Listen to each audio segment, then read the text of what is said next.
Jai Janendra and hello everyone. I am Riyanlesh Patni and I welcome you all to my YouTube channel Sugar and Sabar. Okay guys, so the most requested video is here. I know आप लोग के exams को अभी सिर्फ 2 महीने बचे हैं. अलग लेवल की एंजाइटी हो रही होगी, प्रेशर बढ़ रहा होगा, टेंशन आ रहा होगा कि अभी तक रिवीजन नहीं हुआ है, अभी तक पढ़ाई भी नहीं हुई, सिलेबस कंप्लीट नहीं हुआ है and all.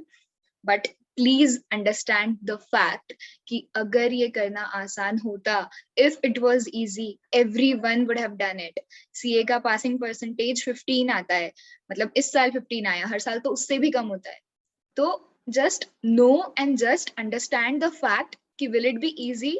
Nope. But will it be worth it? Absolutely.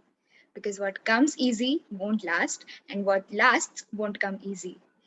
तो अपनी मेहनत जारी रखो, खुद पर भरोसा रखो, दिन रात मेहनत करो and your success is definitely insured. उसी सक्सेस में थोड़ा सा अपना कंट्रीब्यूशन देने के लिए आई am here with the last 2 months revision strategy which was one of the highly requested video. Like 91% of you guys did vote for it. So yeah, आपने मांगा और यहाँ पेश है. But उसके बाद I took a second poll asking you guys कि whether you will be done with your first revision by 20th of March. उसमें आप लोगों ने इतनी टक्कर कर दी कि अब मुझे दोनों वीडियोस बनाने पड़ेंगे. Yeah, 48 of you guys voted कि you will be done with your first revision. On the other hand, 69 of you voted that you won't be done with your first revision.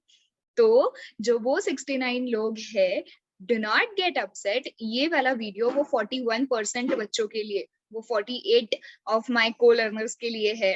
Because उन लोगों का first revision हो जाएगा 20th March तक, so they need to pre plan their ahead journey. आप लोगों का जो 69 स्टूडेंट्स है, उन लोगों का फर्स्ट रिविजन 20th मार्च तक नहीं होगा. तो आई एम अज्यूमिंग कि you are still in the stage of completing your syllabus. I'm giving you the time till 20th of March, which is a week ahead yet. I'll be releasing a revision strategy for you guys on 19th of March. So please, if possible, 20th of March तक अपना syllabus complete कर लेना, because 21st of March से I'm coming up with a revision strategy for you guys. तो हाँ, फिलहाल वो 41% लोगों पे फोकस करते हैं जिनका फर्स्ट रिविजन हो चुका है. तो I have a very exciting plan for you all. Date wise मैंने रिविजन बनाया है आप लोगों के लिए. I hope it will be helpful for you and just know that do your best until you know better, and if you know better then start doing that better. So I think my revision strategy will be a part of betterment for you, and if at all you find something better than this, I surely recommend you to go ahead with that revision strategy. But abhi ke liye chaliye dekhte hain the thing I have planned for you all. So this is my revision plan for all those who are done with their first revision या 20th तक जो अपना first revision complete कर लेंगे. Okay, first and foremost thing, I believe कि जो लोग भी ये दावा कर रहे हैं कि 20th मार्च तक उनका first revision हो जाएगा, they understand कि first revision का मतलब क्या होता है. Okay, first revision मतलब 6, 6.5, 7 दिन का एक comprehensive revision पूरे subject का. मतलब आपने जितना भी पढ़ा था उसको पूरा एक बार गो थ्रू करने को फर्स्ट रिविजन कहा जाता है. ठीक है, तो अगर आपने वो किया है तो ये वीडियो आपके काम का है. Because I believe in a strategy कि आप स्टेप डाउन करते जाओगे अपने रिविजन के डेज को. एज एन पहला रिविजन अगर आपने 6.5-7 दिन का किया है, उसके बाद आप 4.5-5 दिन पे आओगे, उसके बाद आप 3-3.5 पर आओगे, उसके बाद आप 1.5-2 पे जाओगे. ठीक है, तो आई बिलीव कि आपने वैसा फर्स्ट रिविजन किया है. If not then I would suggest you कि आप पहले वो कर लेना और उसके बाद ये स्ट्रैटेजी को फॉलो करना. और एक बात, मिनिमम 3 रिविजन्स रिक्वायर्ड होते हैं, लेकिन trust me, you just see this revision plan. I have prepared 6 revisions for you guys. 6 revisions and this 6 revisions do not count the 1.5 day वाला रिविजन. ठीक है, तो ये 6 रिविजन पहले एग्जाम से पहले होने वाले हैं. एंड ये मैं आप लोगों के लिए सिर्फ इसलिए लाई हूँ guys, because if you are at this pace कि आपका मार्च एंड से पहले ही फर्स्ट रिविजन हो रहा है, then trust me, you're in the right and the best track. You're definitely going to rock it in your examinations अगर आप इसी पेस पर कंटिन्यू करते हो तो. Okay, so all the very best and let's start with the revision plan which I have for all you guys. So सबसे पहले मैं एक बार स्ट्रक्चर समझा देती हूँ कि कैसा चलने वाला है अपना. फ्रॉम का मतलब होगा कि इस डेट से लेकर आप इस डेट तक रिवाइज करोगे, ये वाला सब्जेक्ट रिवाइज करोगे, एंड इन डेट्स पर आप उस सब्जेक्ट के पेपर्स दोगे, बिकॉज जैसा मैं हमेशा बोलती हूँ, paper solving is very very very important. और आपका अगर मार्च एंड से पहले फर्स्ट रिविजन हो रहा है और 5-5 6-6 रिविजन आप करने वाले हो, देन ट्रस्ट मी, अगर उसमें पेपर सॉल्विंग का एक एलिमेंट ऐड कर दोगे ना, तो it will be icing on the cake, trust me. And अगर आपको एग्जाम्स नाइटमेयर लगते हैं ना, then please believe in me, your results will seem to be a fairy tale to you. तो मेहनत जारी रखना बस, ठीक है, ओवर कॉन्फिडेंस में मत चले जाना। तो beginning with the revision, first revision हो गया ये मान के चलते हुए, giving you the second revision plan, जिसमें आप 4.5 डेज पढ़ाई करोगे और 1 दिन पेपर सॉल्विंग करोगे। अब इसको एक दिन देखकर एकदम ज्यादा बौखला मत जाना, एक दिन मैंने 2 दिनों में डिवाइड किया हुआ है, एज इन आप पेपर 24th को भी एक छुड़ाओगे और दूसरा पेपर 25th को छुड़ाओगे। और ये मैंने इसीलिए किया है क्योंकि अदरवाइज एक दिन में 2-2 पेपर छुड़ाना मोमेंटम खराब होता है। आई वॉन्ट यू कि आप सिर्फ पेपर्स मत छुड़ाओ, आप वो पेपर छुड़ाने के साथ साथ लर्निंग्स भी लो कि आपके किस पॉइंट पर ड्रॉबैक्स आ रहे हैं, कहाँ आपको मेहनत करने की जरूरत है। तो पेपर सिर्फ सॉल्व करने के मकसद से नहीं, उसमें से अपनी गलतियों को पकड़ने के मकसद से छुड़ाया करना। तो let's start of. Okay, finally 21st of March से 25th ऑफ मार्च तक आप लोग अकाउंट्स पढ़ोगे, ठीक है। और 4.5 दिन बहुत ज्यादा टाइम है, सफिशिएंट टाइम है प्रॉपरली पूरे प्रैक्टिकल क्वेश्चंस, आरटीपीज, एमटीपी सब कवर करते हुए करना। या इफ यू वांट, मैंने जैसा किया था मैं एक बार बता देती हूँ शॉर्ट में। मैंने फर्स्ट रिविजन में सिर्फ मॉड्यूल की थी, सेकेंड रिविजन में सिर्फ आरटीपीज की थी, थर्ड रिविजन में सिर्फ एमटीपीज किए थे, फोर्थ रिविजन में सिर्फ पास्ट ईयर क्वेश्चंस किए थे, और उसमें से जो टिक किए हुए थे वो सारे 5th रिविजन में किए थे। तो आई थिंक अगर आपको ऐसा चाहिए तो आप ऐसा भी कर सकते हो। अगर आपके पास टाइम है, आपको लगता है आप सब कर सकते हो, तो ये 4.5 दिन में you are more than welcome to do that as well. तो 21st to 25th आप अकाउंट्स करोगे। 24th के शाम में बोल रही हूँ मैं स्पेसिफिकली, मैंने शाम में इसलिए रखा है because I am not much of a night person. तो मुझसे सुबह बेहतर पढ़ाई होती थी, तो मैं सुबह का टाइम पेपर लिखने में बर्बाद नहीं करना चाहती थी। बर्बाद इन द सेंस 3 घंटे एक जगह बैठो तो उसमें वैल्यू एडिशन ज्यादा नहीं होता ना, बिकॉज आपके पास सही आंसर नहीं होते पेपर सॉल्व करते वक्त। तो it is a sort of practice only, तो इसीलिए मैंने नहीं रखा था। बट अगर आपसे सुबह नहीं उठा जाता तो पेपर सॉल्विंग सुबह के टाइम के लिए रखना, क्योंकि उस बहाने आप उठोगे। ओके तो ये मैंने जो बनाया था वो एज एन मॉर्निंग पर्सन के लिए है कि आप रात में पेपर सॉल्व करोगे, क्योंकि मॉर्निंग पर्सन से रात में पढ़ाई नहीं होती। तो अगर आप पेपर सॉल्व करते हो तो आपका रात का टाइम भी यूटिलाइज होता है किसी ना किसी तरीके से। स्मार्टली बनाना बहुत जरूरी है। ठीक है, तो 24th की शाम में आप पेपर सॉल्व करोगे, 24th की रात में ही आप वो पेपर को चेक करोगे, unless and until you are taking a test series, जो मैं फाउंडेशन लेवल पे ज्यादा रिकमेंड नहीं करती, but if you want you can obviously go ahead with it, but पहले रिव्यूज चेक कर लेना। तो 24th की शाम में आपने पेपर सॉल्व किया, 24th की रात में आपने चेक किया, 25th के दिन जैसे यहाँ लिखा है 25th को आप फिर से पढ़ाई करोगे। तो 25th के दिन आप जो पढ़ाई करोगे उसमें ये ध्यान रखना कि 24th के पेपर में आपके जहां ज्यादा मार्क्स कटे थे उस पॉइंट्स पर आप वापस से गो थ्रू करो और उन्हें एक बार दोबारा समझो और उसकी प्रैक्टिस करो, एंड देन 25 की रात में फिर से पेपर दो। ओके, उसी तरीके से आपका चलेगा लॉ का भी। 26th से लेकर 30th तक आप उसकी पढ़ाई करोगे, लेकिन बीच में 29th को और 30th को आप पेपर सॉल्विंग करोगे और उनकी चेकिंग करोगे, और उसके अकॉर्डिंग आपको किन पॉइंट्स पर फोकस करना है वो आप मेंशन कर लोगे। और एक सजेशन तो मैं देना चाहूंगी आप लोगों को, मैंने वहां लिखा नहीं है लेकिन सुन लो। 24th का पेपर या 29th का पेपर मैं सजेस्ट कर रही हूँ शाम में छुड़ाना और रात में चेक करना। ओके, उसी तरीके से जो सेकंड वाला पेपर है ना, ट्राई कि आप पहले वाले पेपर की मिस्टेक्स को सुधार कर उसमें से लर्निंग्स जो भी है वो लेकर प्रैक्टिस कर कर आफ्टरनून में एग्जाम टाइमिंग में पेपर देने बैठ जाओ, 2 से 5 के टाइमिंग में। मैं ये इसीलिए बोल रही हूँ क्योंकि उसके बाद आप जब पेपर चेक कर लोगे ना 7 साढ़े 7 बजे तक, उसके बाद आपके पास रात का टाइम होता है जब तक आप ये पढ़ लो। बिकॉज ये रिविजन के बाद आप जब तक दूसरे रिविजन पे जाओगे it will be almost 2 to 3 weeks in between.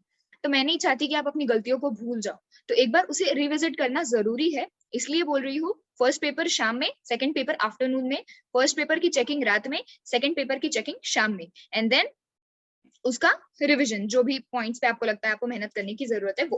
Okay, तो उसी तरीके से देन मैथ्स का आप करोगे 1 अप्रैल से लेकर 5 अप्रैल तक, 4 अप्रैल को एंड 5 अप्रैल को पेपर सेम। इकोनॉमिक्स का 6 अप्रैल से 10 अप्रैल तक, in the same way last के 2 दिन पेपर दोगे आप इकोनॉमिक्स के, और इफ पॉसिबल इकोनॉमिक्स के 2 की जगह 3 पेपर दे देना, बिकॉज ट्रस्ट मी, आपने अभी तक अगर पेपर्स नहीं दिए होंगे तो आपको ध्यान में नहीं आएगा, बट इकोनॉमिक्स का पेपर ऐसा होता है जो मैक्सिमम 2 घंटे में हो ही जाएगा, हर किसी का हो जाएगा। तो जब 2 घंटे में एक पेपर हो रहा है तो यार आप एक्सटेंड कर सकते हो ना, जितना कहा है उतना करना जरूरी थोड़ी है, अपनी तरफ से थोड़ी सी एक्स्ट्रा एफर्ट्स डालोगे तो भला आपका ही होना है। ओके, तो ये था सेकंड रिविजन। उसके बाद जैसा आप देखोगे यहाँ पे 10th अप्रैल को मैंने जैसा कहा था कि सेकंड पेपर आफ्टरनून में छुड़ाना, तो शाम तक आप पेपर चेक कर लोगे, जो रिवाइज करना है वो कर लोगे। उसके बाद आपका जितना भी बचा हुआ दिन होगा that will be buffer day for you, कि अगर कुछ भी बचा है, आपको लगता है कोई पहले पेपर का रिविजन करना रह गया या आपको टाइम पास करना है, तो टाइम पास भी कर लेना, ठीक है। खुद को रिवॉर्ड देना शुरू करो, you are already done with your second revision, तो आपको खुद को रिवॉर्ड देना जरूरी है। ऑलराइट, उसके बाद नेक्स्ट थर्ड रिविजन जो आपका शुरू होगा वो होगा 11th ऑफ अप्रैल से। 11th, 12th एंड 13th 3 दिन आप उसकी पढ़ाई करोगे। जैसा मैंने कहा थर्ड रिविजन 3 डेज। आप ऑब्जर्व कर रहे हो, फर्स्ट रिविजन आपने किया होगा 6.5-7 दिन का, उसके बाद मैंने उसे और कम किया, 4-4.5 दिन पे लेकर आई हूँ मैं, और अब मैं उसको 3 दिन पर लेकर आई हूँ।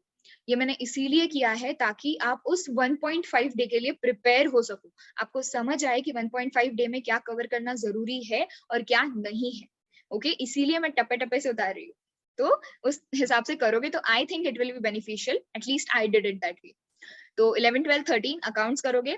14th को या तो सुबह या तो दोपहर में आप पेपर छुड़ाओगे, जैसे आपका कंप्लीट होता है सिलेबस उस बेसिस पर मैंने आप लोगों पर छोड़ा है। अगर जल्दी 13th के रात तक अगर सिलेबस कंप्लीट हो जाता है आपका रिविजन, तो आप 14th को ही पेपर दे दो, 14th के मॉर्निंग में ही पेपर दे दो, और अगर नहीं होता है तो 14th के आफ्टरनून में दो। ऑलराइट, उसके बाद अगर आपने पेपर मॉर्निंग में दिया तो आप आफ्टरनून में पढ़ाई शुरू कर दो लॉ की। अगर आपने आफ्टरनून में पेपर दिया था तो इवनिंग में पढ़ाई शुरू कर दो लॉ की, जैसा आपको ठीक लगता है। इसीलिए मैंने वहां पे और रखा है एंड नहीं, क्योंकि 2-2 पेपर हर वक्त छुड़ाना जरूरी नहीं है। मैंने अगर सेकेंड रिविजन में आप लोगों के पेपर सॉल्विंग पर ज्यादा ध्यान दिया है, वो इसीलिए दिया है ताकि आपको सेकेंड रिविजन में ये समझ आ जाए कि क्वेश्चंस एक्चुअल में पेपर में बनते कैसे हैं।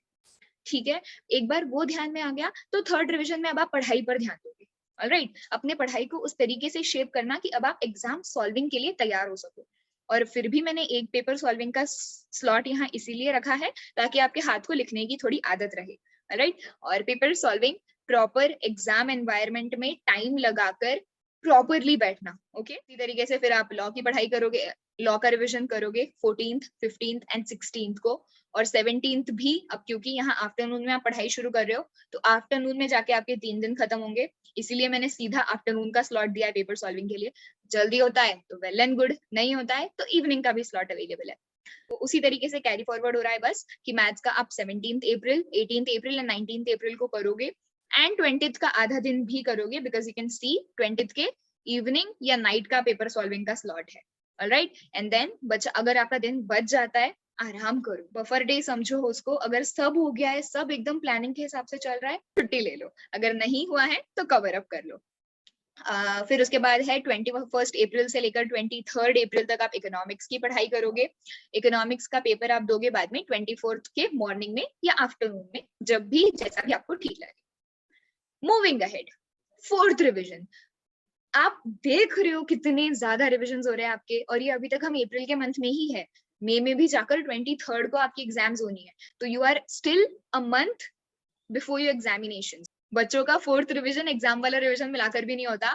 Trust me, you are way ahead of at least 70% of the people going to appear for examinations. तो हैव फेथ इन योरसेल्फ, ठीक है, and reward yourself whenever you get time. Let's begin with fourth revision. Fourth revision के plan में हम अब अपन ने 3 दिन से we have cut it down to 2 days and 1 day for paper solving. अब यहाँ मैंने आप लोगों पर चॉइस छोड़ी है, मैंने रेकमेंड किया है कि 25-26 पढ़ो, ईमानदारी से पढ़ो, क्योंकि अगर 2 दिन में आप आधा दिन पेपर छुड़ाने बैठ जाओगे तो बचा हुआ आधा दिन पढ़ने का मन नहीं करेगा। इसीलिए मैंने आप लोगों के ऊपर छोड़ा है। अगर आपको ये सेकेंड रिविजन वाला स्लॉट अच्छे लगे तो उस हिसाब से दो पेपर छुड़ाना, अगर नहीं लगे तो मैंने इस तरीके से बनाया है फोर्थ रिविजन में, आप ऐसा भी छुड़ा सकते हो।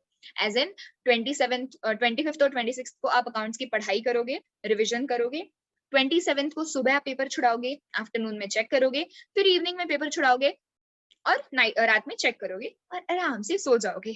तो whatever suits you, you may go ahead with it. You have total liberty for that. And उसके बाद 28th and 29th को आप लॉ की पढ़ाई करोगे and then 30th को पेपर छुड़ाओगे. Same way, jumping into the month of May, first and second maths के साथ आप शुरुआत करोगे महीने की, और थर्ड को आप पेपर सॉल्विंग करोगे. उसके बाद फोर्थ और फिफ्थ को आप इकोनॉमिक्स का रिवीजन करोगे एंड देन सिक्स्थ को जैसा मैंने कहा इकोनॉमिक्स में पेपर सॉल्विंग को कम टाइम लगता है, तो इफ पॉसिबल आप 3 पेपर छुड़ा लेना इकोनॉमिक्स की. ओके और पेपर सॉल्विंग के वक्त आपको अगर कोई भी एमसीक्यू ऐसा लगता है जो आपने टेक्स्ट बुक में वो सेंटेंस नहीं पढ़ा, तो make a note of it. Okay उसको वो एमसीक्यू को सेंटेंस फॉर्मेट में बनाकर कहीं पर नोट बनाकर लिख लेना. Okay fifth revision plan. Fifth revision पर अब हम आ गए हैं और यहाँ से हमारी शुरू होती है असली एग्जाम वाली preparation. Because as you can see it's 1.5 day revision and 0.5 day of examination, same जैसा आपको एग्जाम्स में मिलता है. टेक्निकली देखा जाए तो एग्जाम में 2 दिन मिलते हैं, बट एग्जाम देकर आने के बाद आधों का मन करता है पढ़ने का, आधों का नहीं करता है. जिनका करता है तो उनकी एफिशिएंसी 50 to 75% तक ही हो पाती है, तो इसीलिए उसको जनरली 1.5 डे का गैप कंसिडर किया जाता है. Anyways, jumping on to fifth revision, 9th और 10th को आप अकाउंट्स की पढ़ाई करोगे और 10th के ही आफ्टरनून में एग्जाम टाइमिंग पे 2 से 5 बजे तक आप पेपर सॉल्विंग करोगे. उसके बाद 10th को ही रात में आप लॉ की पढ़ाई शुरू कर दोगे. ट्रस्ट मी, ये आप लोगों को बहुत ज्यादा हेक्टिक लग रहा होगा, बट एग्जाम में आपको इसी तरीके से करना पड़ेगा. इनफैक्ट यहाँ तो भी आप घर की घर में हो, एग्जाम के लिए आप कहीं और जाओगे, वहां से आओगे, फिर कुछ खाओगे, थोड़ा बहुत टाइम पास करोगे, फिर पढ़ने बैठोगे. तो उतना लीजर टाइम देकर बराबर मैंने यहाँ पर इवनिंग की जगह नाइट लिखा है. ओके तो रात में ही पढ़ाई शुरू कर देना. मेरे जैसे लोगों को थ्योरी सब्जेक्ट रात में नहीं पढ़ा जाता, तो मैं बीसीआर करके सोई थी रात में. अगर आप चाहो तो वैसा भी कर सकते हो. आई वुड सजेस्ट कि फोर्थ और फिफ्थ रिवीजन में बीसीआर पे भी थोड़ा इक्वल इंपॉर्टेंस देना. जनरली मैंने देखा है बीसीआर को लोग इग्नोर करते हैं, पूरा फोकस लॉ पे डालते हैं. तो ठीक है, I don't disagree with it, लेकिन फोर्थ फिफ्थ रिवीजन, जब आप फोर्थ फिफ्थ रिवीजन के स्टेज पे हो तो लॉ पे आपका थोड़ा बहुत तो हैंड आ ही गया होगा, तो अब थोड़ा सा ध्यान बीसीआर पर भी दे देना यार. तो 10th एंड 11th को आप पढ़ोगे और 12th की मॉर्निंग तक भी आप पढ़ोगे एंड देन आफ्टरनून में पेपर दोगे 2 से 5, एग्जाम एनवायरनमेंट सब कुछ सेम. फिर उसके बाद आप सेम उसी तरीके से 12th की रात में पढ़ने बैठ जाओगे मैथ्स का, 13th का भी पूरा दिन पढ़ोगे एंड 14th का मॉर्निंग तक पढ़कर आफ्टरनून में आप मैथ्स की एग्जाम दोगे.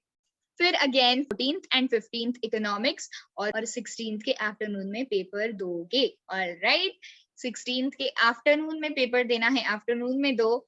पेपर हो जाएगा मैक्सिमम आपका 3 बजे तक, 3:30 बजे तक. वहां से लेकर शाम के 8 बजे तक जितना टाइम पास करना है कर लो, चिल आउट मारो, कहीं घूमने जाना है घूम कर आओ, और then back to sixth revision.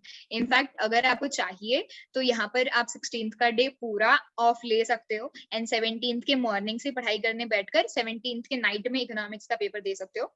But मैंने उस हिसाब से प्लान बनाया है कि अब आप लोगों की कहीं घूमने की इच्छा नहीं है and you're 100 to 120% dedicated towards your studies. क्योंकि देख लो यार 16th है, it's just a week to examination now, तो आई थिंक कि यू शुड गिव योर 100%. लेकिन उसके अलावा उसके बावजूद भी आप में से किसी की अगर मर्जी है कि वो जाए और थोड़ा सा चिल आउट कर ले, तो बिल्कुल go ahead, I have no problem with that. वैसे तो इवन इफ आई हैड क्या ही कर लेती, चलो जो करना है करो अपने मन के हिसाब से. 6th रिवीजन देख लो एक बार. 16th मई के शाम में, अब देख लो यार, हमने जस्ट अभी 14th एंड 15th को इकोनॉमिक्स की पढ़ाई की थी. In fact 14th 15th and 16th को. तो आप, मुझे नहीं लगता अब की इकोनॉमिक्स को बहुत ज्यादा टाइम लगेगा रिवाइज करने में, because you have already studied it. और आपको बस अब पेपर में कौन से पॉइंट्स थे ऐसे या कौन से चैप्टर्स थे ऐसे जिन पर आपको रियलाइज हुआ कि इसमें मेहनत करनी चाहिए, वो वाले पॉइंट्स ही आपको अब ध्यान में रखना है. तो जल्दी हो जाएगा ऐसा मुझे लगता है, इसीलिए मैंने 1 ही दिन दिया है, इनफैक्ट 1.5 दिया है, बिकॉज यहाँ आफ्टरनून में आप पेपर देने वाले हो. तो या सेम उसी तरीके से 2 से 5 टाइम लगाकर देना, या इफ एट ऑल लेट होता है तो ठीक है, कोई बात नहीं. फिर उसके बाद मैथ्स का. अब यहाँ पर अगर आप ऑब्जर्व करोगे तो मैंने यहाँ पर पेपर की सीक्वेंस चेंज की है.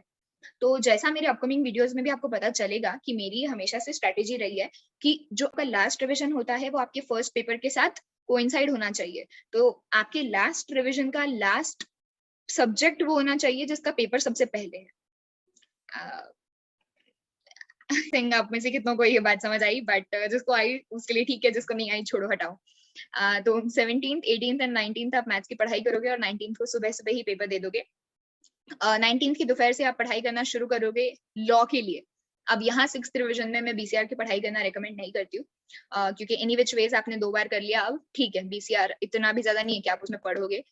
और इफ पॉसिबल 6th रिविजन में तो पेपर सॉल्विंग में भी बीसीआर का पार्ट स्किप कर देना, बस पढ़ लेना एक बार सजेस्टेड आंसर से। और 20th की शाम में आप पेपर दे दोगे लॉ का।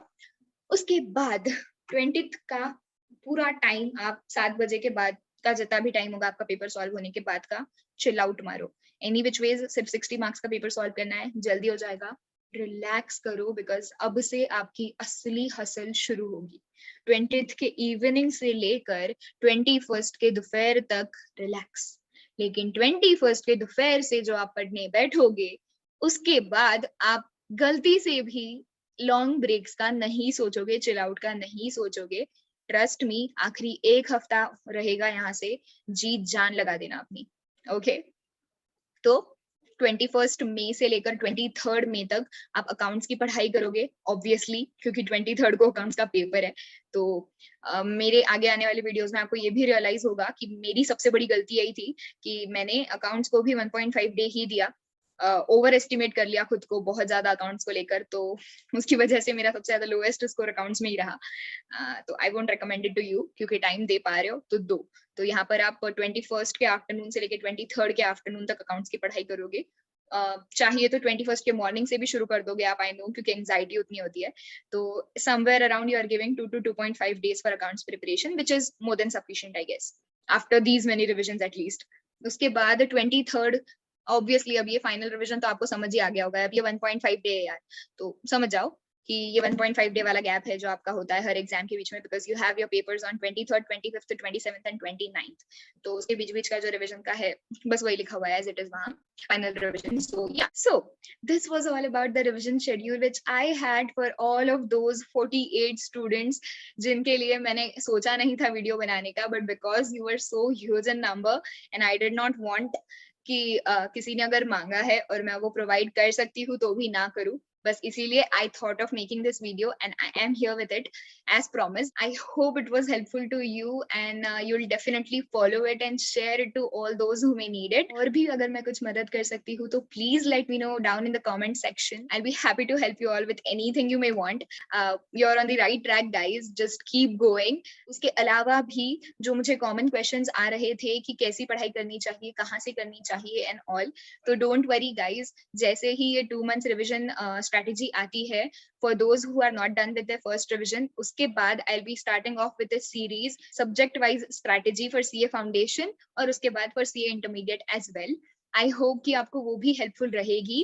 उसके अलावा मैं चैप्टर वाइज कौन से मस्ट टू डू टॉपिक्स है वो भी लेकर आने वाली हूँ, तो स्टे ट्यून्ड। इस वीडियो में यही तक everyone, thank you so much, sign of.